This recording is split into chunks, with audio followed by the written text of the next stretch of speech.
ano, o mês de junho é o Junho Violeta, cor escolhida para conscientizar a população e tratar da prevenção do ceratocone, uma doença ocular, e é sobre isso que a gente vai conversar com o médico oftalmologista, Dr. Jeová Alves Soares Júnior. Obrigada, doutor, pela participação. O que é, de fato, o ceratocone? Bom, agradeço o convite.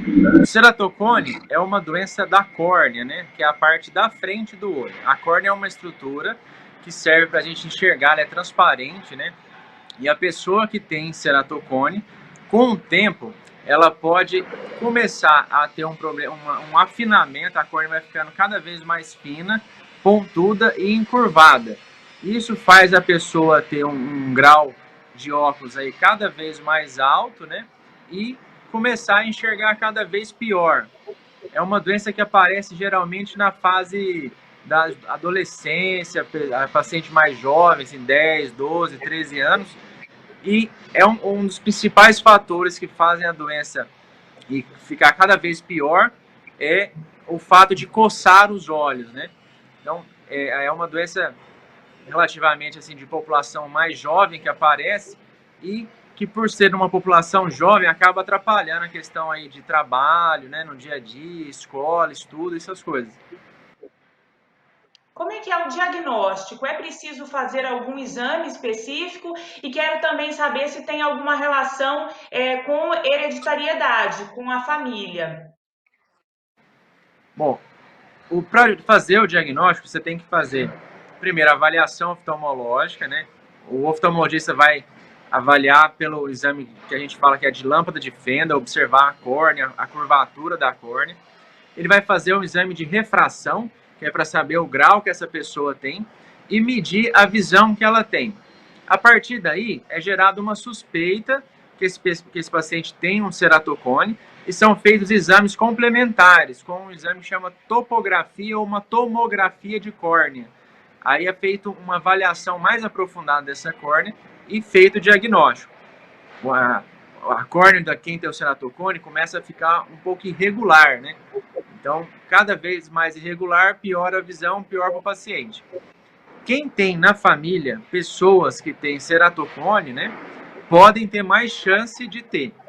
Então, em torno de 6 a 8% das pessoas que têm ceratocone tem algum parente que tenha a doença, né? Pai, mãe, irmãos, principalmente parentes de primeiro grau. Então, tem um fator hereditário que está associado e também tem o fator do trauma ocular constante, que é a pessoa que vive coçando os olhos.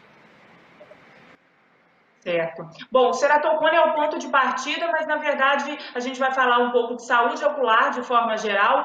No mês passado, em maio, do dia 26 de maio, foi o Dia Nacional de Combate ao Glaucoma, uma doença também muito grave. Vamos falar um pouco sobre o que o paciente com glaucoma deve ficar atento, quais os cuidados necessários?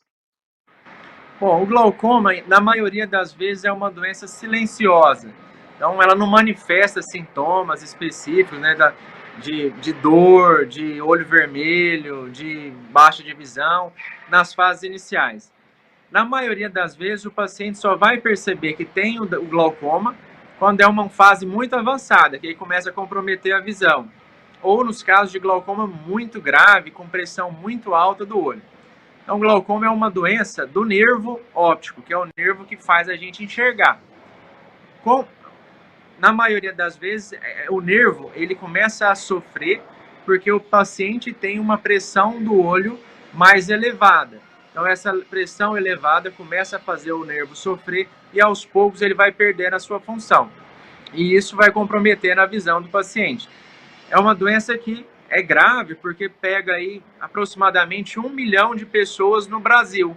E, na maioria dos casos, mais de 50%, às vezes a pessoa não sabe que tem um diagnóstico, demora a procurar auxílio, ajuda, né, a consultar, e acaba perdendo um tempo precioso de tratamento que poderia ser feito. É uma doença que merece muita atenção, porque é uma causa de cegueira irreversível, principalmente no Brasil e no mundo todo. Certo. Nesse momento de pandemia, que as consultas, elas são cada vez, a indicação é que as consultas que podem ser adiadas, que elas sejam de fato adiadas. Então, muitas pessoas podem ficar em dúvida, às vezes com sintomas. Muitos médicos têm prestado atendimento por meio de videoconferências, como a gente está fazendo agora. Então, o que o senhor recomenda? Alguém que esteja com alguma dúvida, essa teleconsulta ou uma teleorientação é adequada para evitar que casos mais graves aconteçam? Bom, se o paciente, né, se já sabe que tem a doença do glaucoma, né, que faz o tratamento já a longo prazo, e ele está usando o colírio adequadamente, e nas últimas avaliações com o oftalmologista, ele estava com a pressão controlada e com a doença controlada, esse paciente pode esperar mais um pouco para retornar nas consultas, desde que não esteja sentindo nada diferente do habitual que ele já tinha. Pacientes que começam a ter perda de visão, dor ocular, o olho começa a ficar vermelho demais, esses têm que fazer a orientação, né, procurar o atendimento. Esse não tem como. Através de teleorientação, telemedicina, que foi aprovada aí pelo CRM para ser usada durante esse período de pandemia, com a conversa com o oftalmologista através do meio digital, é possível, às vezes, saber se esse paciente tem alguma coisa mais grave ou não. O problema é que no glaucoma, para o oftalmologista fazer o diagnóstico correto, é necessário alguns exames complementares. Então, se o paciente tem uma grave dor ali, né, o olho está doendo demais, está vermelho, começou a embaçar muito a visão, tem ali algum sintoma suspeito, né, ele deve procurar, às vezes, um pronto atendimento. Tem plantões de oftalmologia, né, que estão fazendo a sua atendimento normalmente para casos assim de urgência. E se o paciente começa a sentir alguma coisa dessa, assim, algum sintoma de alarme, que é o olho vermelho, doendo, perdendo a visão, ele deve procurar esse atendimento. Caso tenha outras coisas sentindo, assim, né, uma consulta eletiva, em alguns hospitais está começando a ter essas consultas de novo, adotando o recomendado pela OMS de consultas mais espaçadas, com limpeza de todos os equipamentos, limpeza do ambiente, da sala de espera, para evitar aglomeração e ter uma maior proteção para o paciente que está ali necessitando de cuidado, né? Para o glaucoma especial, quem tem, né, suspeita na família, é muito importante de nunca deixar de fazer avaliação periódica com o oftalmologista. Porque, assim, tem casos de glaucoma que tem relação com a família. Então, se eu tenho parentes de primeiro grau, pai, mãe, irmãos, com glaucoma, e tenho mais de 30, 35 anos, eu preciso ficar atento para investigar e observar de tempo em tempo, 6 em 6 meses, de ano em ano, né, para que eu faça avaliação do nervo, e isso eu só consigo através de uma consulta física, e faça avaliação da pressão do olho, que eu também só consigo com uma consulta física. Sim.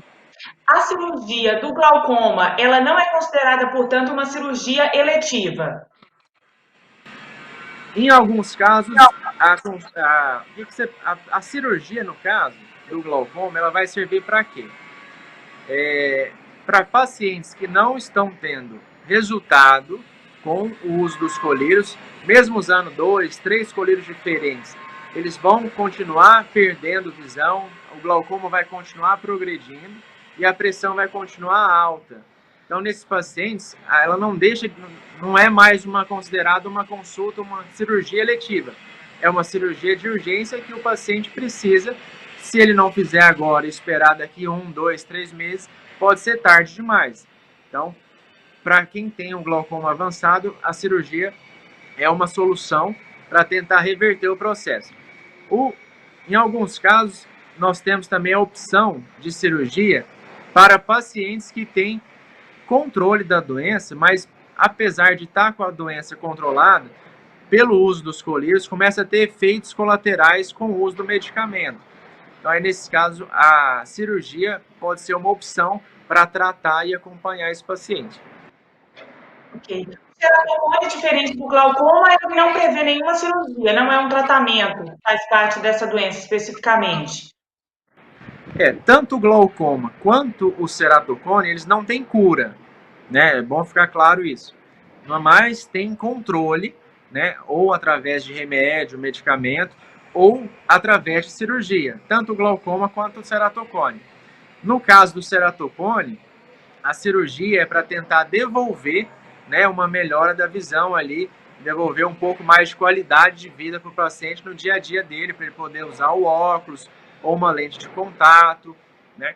Agora, na caso do glaucoma, a cirurgia é para prevenir ali que a pressão continue aumentando do olho e a visão fica cada vez pior, sem ter uma solução, sem às vezes ter um retorno daquela visão que ele tinha antes. Muito obrigada, doutor. Para aquelas pessoas, só uma informação para aquelas pessoas que talvez estejam no interior, que não tenham esse fácil acesso, né, a algum oftalmologista, o Conselho Brasileiro de Oftalmologia disponibilizou um serviço de teleorientação chamado Brasil que Enxerga. No site deles é possível ter acesso a esse serviço e, a partir daí, caso necessário, a indicação para uma consulta, né, para que seja verificado de fato a situação do paciente. Muito obrigada, doutor, pelas explicações e até a próxima.